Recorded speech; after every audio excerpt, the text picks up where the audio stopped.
자, 오늘 다 같이 읽으실 하나님의 말씀은 마태복음 27장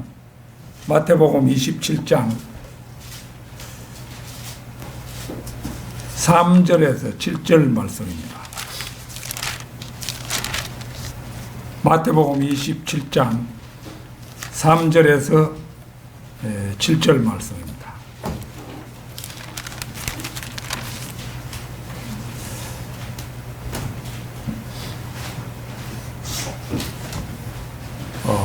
다 찾으신 줄 알고 받들어 읽겠습니다. 그때 주를 배반한 유다가 주께서 정죄 받으신 것을 보고 스스로 후회하여 은 30개를 스님 제사장들과 장로들에게 되돌려주며 말하기를 내가 무죄한 피를 배반한 죄를 지었다고 하니 그들이 말하기를 그 일이 우리와 무슨 상관이냐 네가 당하라고 하더라. 그러자 그가 은전들을 성전에 내던지고 나가서 목매어 죽으니 스님 제사장들이 그 은전을 거두며 말하기를 이 돈은 피값이므로 금고에 넣는 것이 합당치 않도다라고 하더라. 그들이 의논한 후에 그것으로 토기장의 밭을 샀으니 이는 타국인들을 위한 묘지로 쓰려 함이라. 자, 오늘 주님에 대한 6사람의 정언, 주님에 대한 6사람의 정언, 이런 제목으로 말씀드리겠습니다. 정언의 의미를 두산 백과사전에 찾아보면 정인이 자기가 실험한 사실을 법원에 대하여 진술하는 일로 감정 의견 또는 문서의 기재 내용, 검증 결과 등과 같이 증거 자료의 하나라 이렇게 설명이 되어 있습니다. 설명 자체가 좀 어렵죠. 그 다음에 교회 용어 사전을 찾아보면은 말로서 사실을 증명함, 정인으로서 사실을 말함, 사람들 앞에서 어떤 일의 진실 여부를 확인시켜 주는 일, 특히 예수 그리스도의 주 되심과 그분이 죄인을 구원하기 위해 하나님께서 이 땅에 보내신 참 메시아임을 증거하는 것을 말한다. 이 일은 인간적인 열심으로서 되는 것이 아니라 우리 속에서 능력으로 역사하시는 하나님의 간섭과 도우심으로 가능하다. 뭐 이렇게 정의가 되어 있습니다. 상당히 장황한 정의죠. 국어사전의 정의를 살펴보면 어떤 사실을 증명함 또는 그런 말 이렇게 정의가 되어 있습니다. 그래서 이제 그 교회 용어 사전도 우리가 오늘 설교하고자 하는 말씀과 비추어 볼 때 다소간 옳은 부분이 있고 국어사전도 다소간 옳은 부분이 있는 그런 설명이라고 하겠습니다. 굳이 이 정언이라는 것을 표현한다면 양심의 소리가 가장 가까운 정의가 아닌가 합니다. 청문회라는 게 열렸었지요. 조국 청문회 이런 게 열렸는데 그 청문회에서 그 말하는 사람은 그야말로 정언이 돼야 되는데 그렇지 못하고 처음부터 끝까지 이 그 조국이라는 사람은 거짓으로 그렇게 말하는 것을 우리가 보았습니다. 이런 것은 뭐 정언이라기보다는 위정에 해당한다 이렇게 볼 수가 있죠. 그래서 오늘 저희가 살펴보고자 하는 바는 그 6사람의 양심의 정언이라고 할 수 있는 그런 것입니다. 주님에 대한 6사람의 정언. 첫째는 오늘 본문 말씀에 나와 있는 대로 유다 이스카리옷의 정언입니다. 우리는 본문 말씀 3절에서 유다 이스카리옷이 후회했다는 사실을 발견할 수 있습니다. 그러나 그는 주님을 배반하기 몇 달 전부터 예수님을 팔아넘기겠다는 것을 계획했습니다. 그는 무죄한 피를 배반했다고 4절에서 이제 후회하고 말았습니다. 우리는 여기에서 그가 심적으로 매우 혼란스러운 상태에 있음을 알 수가 있습니다. 유다 이스카리옷은 본래 마귀였잖아요. 마귀인데 마귀가 인간적으로 이제 육신의 몸을 입었으니까 때로때로는 이제 육신의 어떤 면이 나타나는 거죠.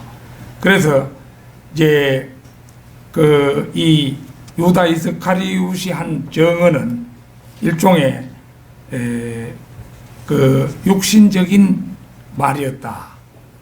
육신적인 어떤 양심의 가책이다. 이런 걸로 볼 수가 있겠죠. 베드로도 유다 못지않게 커다란 죄를 지었고 그들은 둘 다 후회했습니다. 그러나 유다 이스카리옷의 후회는 베드로의 후회와 달랐습니다. 고린도후서 7장 10절을 찾겠습니다. 고린도후서 7장 10절. 7장 10절.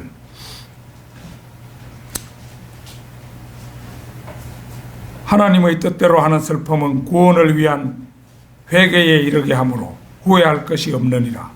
그러나 세상의 슬픔은 사망에 이르느니라. 베드로의 슬픔은 이제 요 말씀에 나온 그대로죠. 그 앞부분에 나온 그대로고요. 그는 예수 그리스도께서 이제 자기를 돌아보셨을 때 찔림을 받고 후회했지요. 그는 자기가 옳지 못한 일을 했다는 것에 대해 후회했습니다. 그러나 그의 슬픔은 하나님의 뜻대로 하는 슬픔이었습니다. 그러나 유다 이스카리옷의 슬픔은 달랐습니다. 고린도후서 2장에 따르면 그의 슬픔은 세상적인 것이었고 인간적인 것이었을 뿐입니다. 그는 단지 자신의 계획이 잘못되어 가는 것에 대해 후회했을 뿐입니다. 그가 후회한 동기는 아무것도 없었고 단지 후회했을 뿐입니다.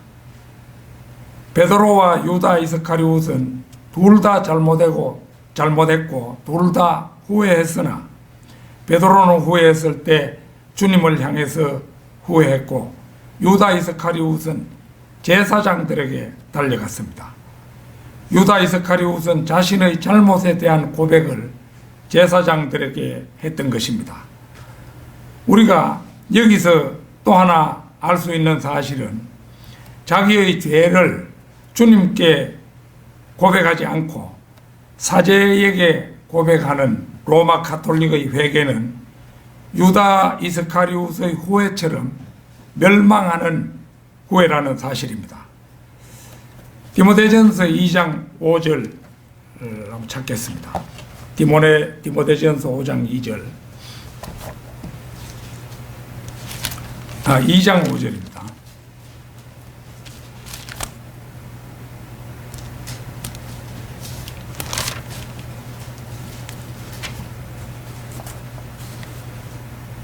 하나님은 한 분이시요 하나님과 사람 사이의 중보자도 한 분이시니 곧 사람이신 그리스도 예수시라. 이 말씀은 보는 그대로 우리가 누구에게 고백해야 하는지를 정확하게 말해주고 있습니다. 베드로는 회개했을 때 상한 영과 겸손한 마음이 되었으며 유다는 후회했을 때 목매달아 자살했지요. 그리고 그는 자신의 거처인 끝없이 깊은 구렁으로 들어가게 되었습니다. 베드로와 유다는 둘 다 주님을 따랐고 둘 다 기적을 행했으며 둘 다 주의 만찬에 참여했고 둘 다 지역교회의 멤버가 되었으나 하나는 진정한 제자였고 하나는 마귀였던 것입니다. 주님에 대한 6사람의 정언, 둘째는 빌라도의 아내의 정언입니다. 신구약을 막론하고 그 어디에서나 여자의 역할은 남자를 돕는 것입니다. 창세기 2장 18절을 찾겠습니다. 창세기 2장 18절.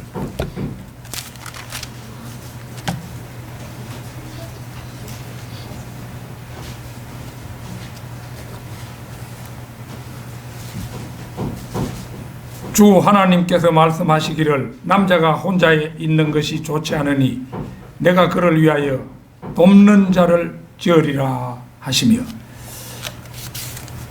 이것이 하나님의 정하신 원칙이라고 할 수 있습니다. 이 말씀은 뒤집어 말하면 남자에게는 돕는 여자가 있어야 한다는 의미로도 해석할 수 있을 것입니다. 그래서인지 잠언 19장 14절은 집과 재산은 조상들에게 상속받지만 신중한 아내는 주께로부터 받느니라 이렇게 말씀했으며, 잠언 18장 22절에서는 아내를 얻는 자는 좋은 것을 얻는 것이요 주의 은총을 받는 것이니라 이렇게도 말씀했습니다.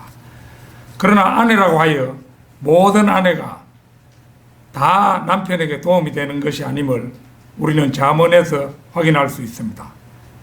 잠언 21장 9절에서는 말다툼을 잘하는 여인, 그 다음에 잠언 21장 9절에서 역시 화를 잘 내고 다투기를 잘하는 여인, 그 다음에 잠언 14장 1절에서 어리석은 여인, 이런 경우가 바로 그 경우입니다. 이런 경우라면 남편을 돕기보다는 많은 문제를 일으키게 될 것입니다. 내가 언뜻 머릿속에 스쳐간 그 사람이 있는데, 그 가수 가운데 송대관이라는 가수가 있어요. 송대관이라는 가수. 그런데 이 가수는 그 아내가 굉장히 낭비적인 아내였던 거 봐요. 그래가지고 송대관이 가수했으니까 돈은 보통 사람보다가 아마도 수십억은 벌었겠죠. 그런데 그걸 다 떨어먹고 지금 빚져가 있는 거래요. 그래가지고 송대관이가 밤무대까지 뛰면서 그 빚을 갖고 나가고 있다. 이런 어떤 신문기사 같은 걸 제가 본 기억이 떠오르네요. 그런 아내는 참 남편을 욕보이는 아내다. 이렇게 볼 수 있죠. 그래서 바울은 고린도전서 7장에서 독신 남자나 독신 여자가 되는 것보다 더욱 나쁜 재앙들이 사람들에게 임할 가능성이 있음을 경계하기도 했습니다. 그러나 그럼에도 불구하고 여자의 역할이 돕는 자라는 원칙은 은혜 시대에서도 여전히 고수되고 있음을 봅니다. 고린도전서 11장 3절 한번 보겠습니다. 고린도전서 11장 3절입니다.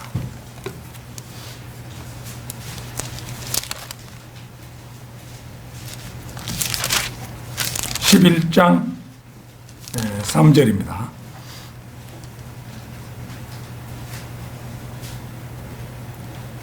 그러나 나는 너희가 알기를 원하노니 즉 각 남자의 머리는 그리스도시요 여자의 머리는 남자요 그리스도의 머리는 하나님이시니라. 그 뒤에 8절 9절도 한번 보겠습니다. 8절 9절.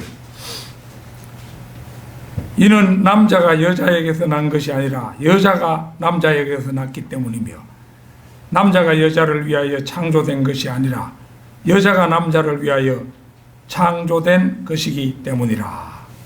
이 말의 의미는 여자가 남자에게 복종해야 하는 것은 남자가 여자의 머리이기 때문이라는 것입니다. 물론 여자도 모든 면에서 남자보다 훨씬 더 똑똑하고 또 육신의 힘이 센 여자도 얼마든지 있을 것입니다.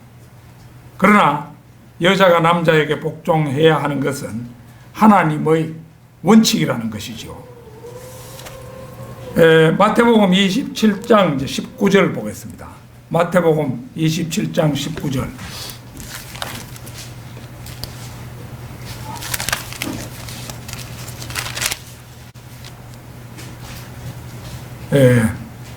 빌라도가 재판석에 앉아 있을 때에 그의 아내가 그에게 보내어 말하기를 당신과 그 의로운 사람 사이에, 그 의로운 사람이 예수 그리스도시지요.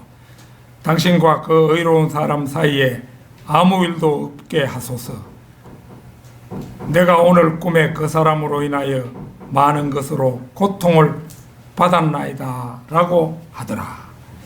여기에 나온 빌라도의 아내는 남편에게 돕는 자로서 좋은 조언을 했다고 볼 수 있습니다. 당신과 그 의로운 사람 사이에 아무 일도 없게 하소서. 내가 오늘 꿈에 그 사람으로 인하여 많은 것으로 고통을 받았나이다. 이 말로 미루어 우리는 빌라도의 아내가 남편보다 훨씬 영적인 사람으로서 예수님이 의로운 사람이라는 확신을 가지고 있으며 꿈을 통해 많은 고통까지 받았음을 고백하고 있음을 봅니다. 총독보다 훌륭한 아내라고 할 수가 있죠. 주님에 대한 6사람의 증언, 셋째는 총독 빌라도의 증언입니다. 마태복음 거기 27장 20절에서 26절을 한번 보겠습니다. 20절에서 26절까지입니다. 그러나 스님 제사장들과 장로들이 무리를 설득하여 바라바를 원하고 예수를 죽이게 하라고 하니 총독이 그들에게 대답하여 말하기를 그 둘 중에서 내가 누구를 놓아 주기를 원하느냐고 하니 그들이 말하기를 바라바니이다 라고 하더라. 빌라도가 그들에게 말하기를 그러면 내가 그리스도라 하는 예수는 어떻게 하랴고 하니 그들 모두가 말하기를 그를 십자가에 못 박으소서라고 하더라. 총독이 말하기를 도대체 그가 무슨 악한 일을 행하였느냐고 하니 그들이 더욱 소리질러 말하기를 그를 십자가에 못 박으소서라고 하더라. 빌라도가 자기로서는 아무것도 설득할 수 없고 오히려 소요가 일어난 것을 보고 물을 가져다가 무리 앞에서 손을 씻으며 말하기를 나는 이 의로운 사람의 피에 대하여 무죄하니 너희가 맡으라고 하자 모든 백성이 대답하여 말하기를 그의 피를 우리와 우리 자손에게 돌리라고 하더라. 그때 빌라도가 바라바는 그들에게 놓아주고 예수를 채찍질한 후 십자가에 못 박으라고 넘겨주니. 자, 지금 읽은 부분을 보면은 이제 빌라도가 그 처음에 이제 공경에 빠졌죠. 빌라도 자신도 뭐 자기 아내도 자기에게 사람을 시켜서 그래 전해왔고 빌라도 자신도 예수님의 죄를 찾지 못한 상태에서 이제 어떻게 하랴 하고 군중들에게 물었지만 군중들은 그의 피를 보기를 원했습니다. 여기서 그는 이제 타협을 못하겠습니다. 그의 행동은 정치적 종교적으로 손해를 입지 않으려는 차원에서 행해졌습니다. 피를 원하는 군중들의 요구를 위해서 이제 그 채찍질 했다고 했지요. 그러니까 이 빌라도가 처한 상황은 딜레마라고 할 수가 있지요. 그는 어떠한 죄도 찾지 못했으며 예수님이 하나님의 아들이라고 주장했다는 것을 듣자 이제 더욱 예수님을 두려워했습니다. 그래서 견딜 수 없는 혼란에 봉착했고 드디어 주님께 협박까지 합니다. 요한복음 19장 10절 잠시 한번 보겠습니다. 요한복음 19장 10절입니다.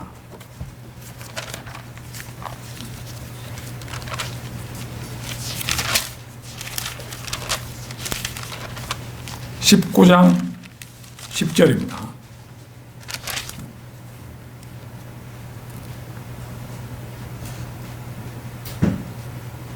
이제 여기 보면은 그때 빌라도가 주께 말하기를 네가 나에게 말하지 않느냐. 나에게는 너를 십자가에 못 박을 권세도 있고 너를 놓아줄 권세도 있다는 것을 알지 못하느냐고 하더라. 이 말에 대해서도 주님께서는 이제 그 권세마저도 위에서 온 것이 아니면 허락될 수 없다고 그렇게 말씀하십니다. 그래서 빌라도는 더욱 공경에 빠졌습니다. 어떻게든 해보려고 군중들 앞에 나섰지만 군중들 앞에서 아무것도 할 수가 없었습니다. 빌라도가 군중을 설득시키려 했을 때 군중은 그를 살려두면 카이사의 친구가 아니라고까지 외칩니다. 이 상황에서 결정하지 못하는 빌라도의 모습은 마치 하나님과 사람 사이에서 두 주인을 섬기고자 하는 그런 죄인들의 모습과 흡사하다고 할 수 있죠. 우리도 이제 신앙생활 하다 보면 그런 경우를 종종 당합니다. 그러나 이 빌라도는 양심의 판결을 무시하고 군중들의 요구를 들어주고 말았죠. 그는 세상과 친구되는 길을 택했던 것입니다. 야고보서 4장 4절 찾겠습니다. 야고보서 4장 4절.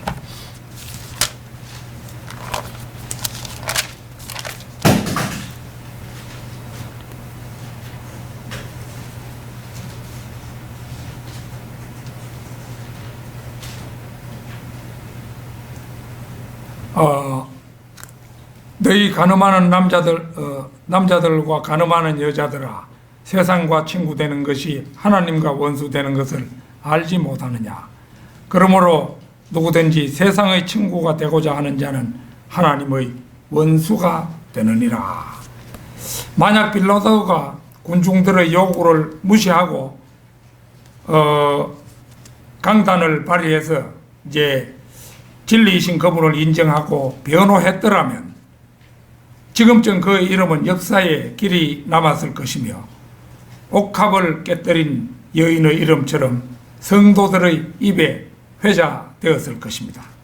이번에 그 조국 청문회에서 이제 그 정인으로 출석하지는 않았지만 이제 동양대학교, 영주에 있는 동양대학교 그 총장 최성해라는 사람이 그 이제 사람들의 입에 오르내리고 그가 훌륭한 사람이라고 그렇게 모두 입에 침이 마르도록 칭찬하는 그런 상황이 되었습니다. 그러니까 조국하고 그 조국 부인하고 이렇게 해가지고 3번이나 압력 전화를 받았고, 그 다음에 유시민이라는 사람 잘 알잖아요. 그 유시민 같은 사람, 또 국회의원 뭐 이런 사람들의 압력을 받았는데도 내가 그 표창장을 발행한 적이 없다. 우리가 다 1년 번호를 기록하고 총장 직위를 찍을 때는 다 허락을 받고 내 결재를 받아서 하는데 그런 적이 없다. 이렇게 이제 발언기를 고수했습니다.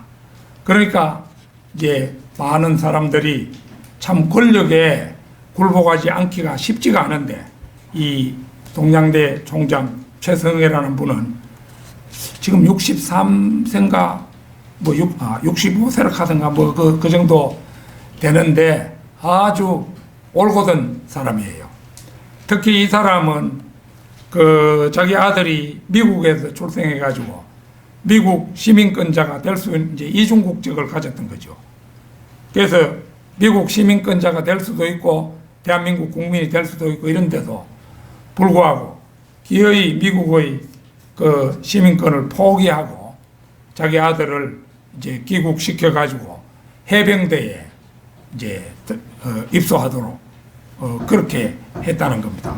그러니까 조국 아들은 그 군대를 지금 5번째 연기했다 하대요. 그런 사람들에 비하면 이 최성해라는 분, 그런 분이야말로 진짜 애국자고 올곧은 사람이다. 이렇게 볼 수 있죠. 세상 사람들이 다 그 최성해 총장 같으면은 악이 발붙일 데가 없겠지요. 그런데 이 그 빌라도는 그런 경우에 자기가 올바르게 처신할 수가 없었습니다. 그래서 빌라도가 자기로서는 아무것도 설득할 수 없고 오히려 소요가 일어난 것을 보고 물을 가져다가 무리 앞에서 손을 씻으며 말하기를 나는 이 의로운 사람의 피에 대하여 무죄하니 너희가 맡으라고 하자. 이게 보는 것처럼 빌라도는 결국 공경을 피하기 위하여 타협했고 예수님을 그 군중들의 의지대로 하라고 넘겨주고 말았던 것입니다. 주님에 대한 6사람의 정언, 넷째는 헤롯 왕의 정언입니다. 누가복음 23장 5절 6절을 한번 보겠습니다. 누가복음 23장 5절 6절입니다.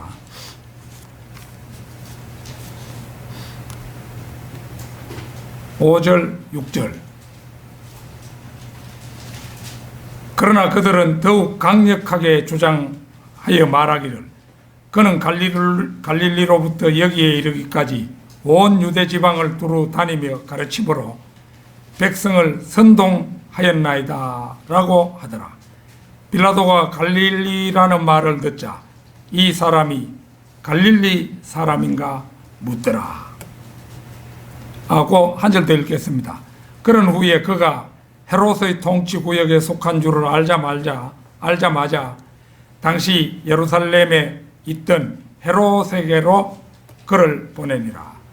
이제 요걸 갈릴리에서 이제 예수님이 많은 복음을 전하고 이것을 가지고 모함한 것이죠. 이러니까 이제 갈릴리가 헤롯의 통치 구역에 속하니까 예수님을 이제 헤롯 왕에게로 보낸 것입니다. 그래서 빌라도가 예수님을 방면하려다가 군중들의 이제 반대에 부딪혔는데 마침 갈릴리가 예수님의 주 활동 무대라는 말이 나오자 이 잘됐다 싶었겠죠. 이 골치 아픈 문제 내가 안 떠맞는 것이 좋겠다 이래가지고 서둘러서 이제 헤롯 왕에게로 예수님을 넘기는 것입니다. 8절 9절 보겠습니다. 그 뒤에 헤롯이 예수를 보자 매우 기뻐하더라. 이는 그가 주에 관해서 많은 것을 들었기 때문에 오랫동안 주를 보기 원하였으며 또 주께서 행하신 여러 기적을 보고자 하였기 때문이라. 그가 많은 말로 주께 묻되 주께서는 아무 대답도 아니하시더라.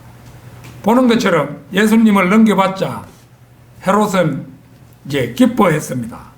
소문으로만 들었던 많은 기적들을 자신도 혹 볼 수 있을까 싶어서였습니다. 그러나 헤롯이 묻는 말에 주님께서는 대답도 옳게 하지 않고 묵비권을 행사해 버리십니다. 진리를 알고자 했던 것이 아니라 그냥 호기심에서라는 사실을 주님께서는 이미 다 아셨던 것입니다. 아니나 다를까 헤롯은 예수님을 멸시하고 조롱한 후에 이제 빌라도에게 되돌려 보냅니다. 그러자 이제 빌라도는 자신이 예수님에게서 아무 잘못도 찾지 못했다고 말한 다음에 누가복음 23장 이제 15절 그게 이제 빌라도가 이제 인용해서 하는 말이죠. 헤롯 소식을 듣고 이제 헤롯 역시 잘못을 찾지 못하였으니 이는 내가 너희를 그에게로 보냈습니다. 보라, 그가 사형을 당할 만한 일을 행한 것이 없노라.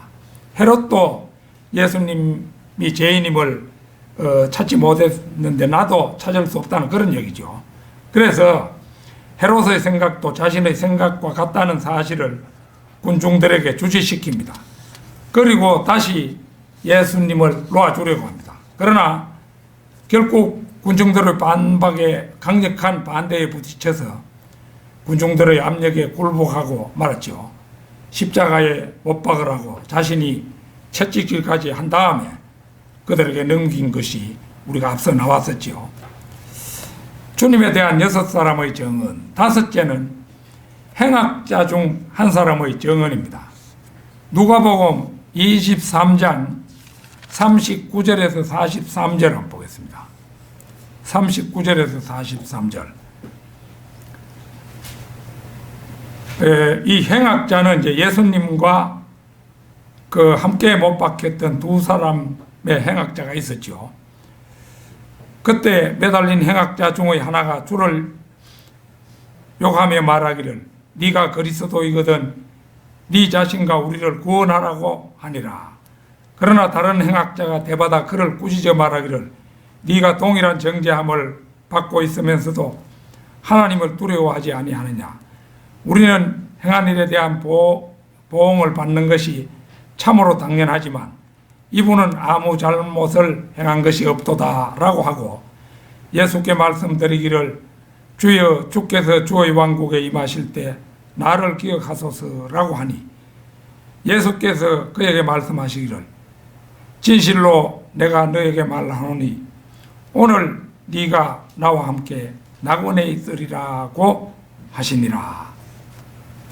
이 대목은 참으로 기적적인 반전이죠.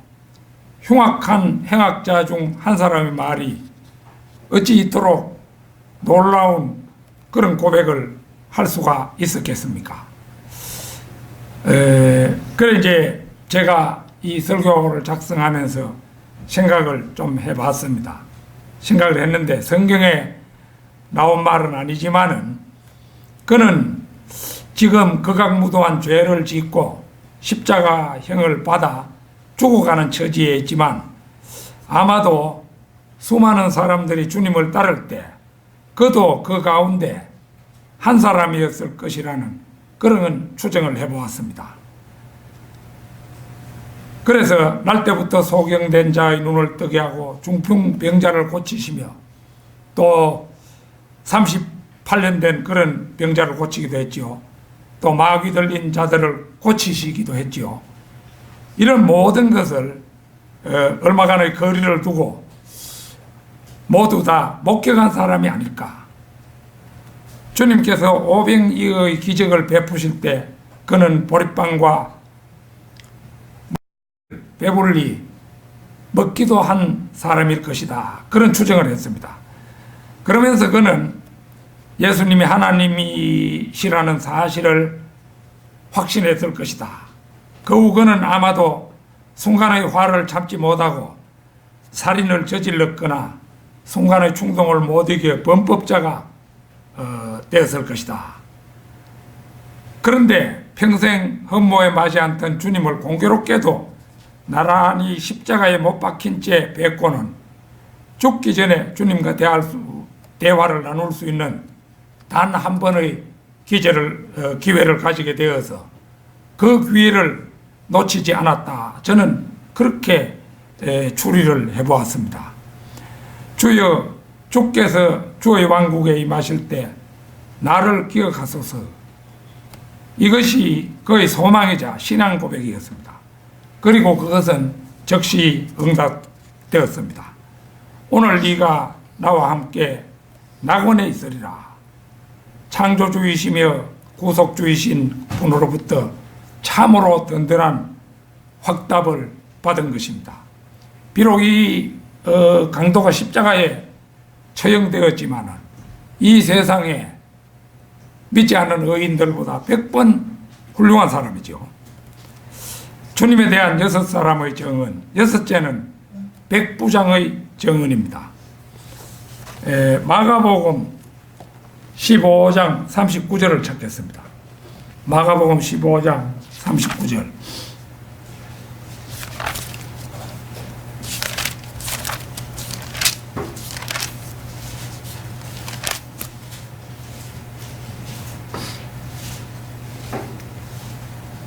주의 맞은편에 서서 주께서 그에게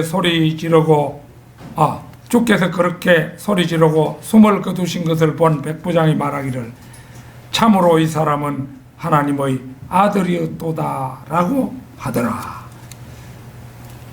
마태복음 27장 54절도 한번 찾겠습니다. 마태복음 27장 54절.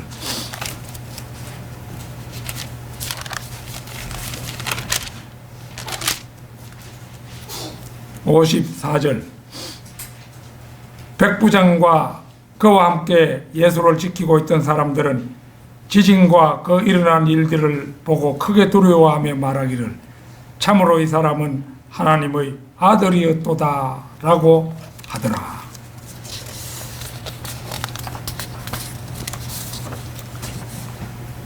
여기 마가복음과 마태복음에 나오는 백부장은 예수님의 처형을 지휘 감독한 로마 장교로 추정이 되죠. 백부장이라는 말은 부하를 100명을 거느리는 사람을 백부장이라고 하잖아요. 부하를 100명을 거느리는 사람 백부장이라. 천부장도 있었는데 1000명을 거느린다 이러면 그 대단하잖아요. 그런데 이제 백부장이니까 부하 100명을 거느리고 이제 예수님의 처형을 지휘 감독한 그런 장교였을 것이다. 이런 추정이 가능합니다. 예수의 죽음 앞에서도 메시아의 증거로 이적을 요구했던 유대인과는 달리 묵묵히 하나님의 뜻에 의연히 죽음을 맞이하며 마지막 순간까지 인간애를 보이신 예수님의 모습에서 하나님의 아들로서의 면모를 발견하고는 마침내 이 백부장은 참으로 이 사람은 하나님의 아들이었도다. 이런 보기 드문 증언을 하게 되었던 것입니다. 전해오는 그 말에 따르면 이제 그 외경 이런 데 보면은 이 사람의 이름도 전하고 있고 이 백부장의 이름도 전하고 이 백부장은 그 후로 신앙을 가지게 되었고 복음을 전파하다가 지금 그 터키 지방 가파도기아라고 하는 데 있죠. 사도행전에 보면은 가파도기아라는 곳이 나오잖아요. 사도행전 2장에 그 가파도기아에서 이제 복음을 전파하다가 잡혀서 순교했다. 그렇게 전해온다고 합니다.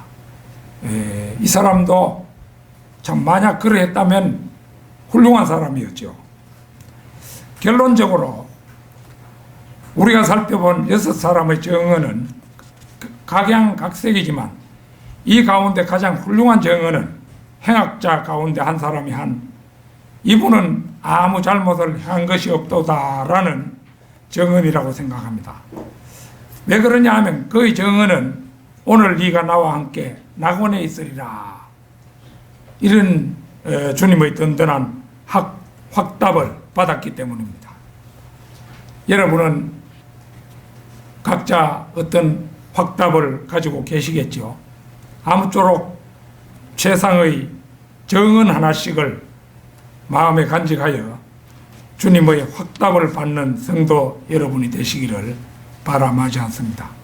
다 같이 기도드리겠습니다.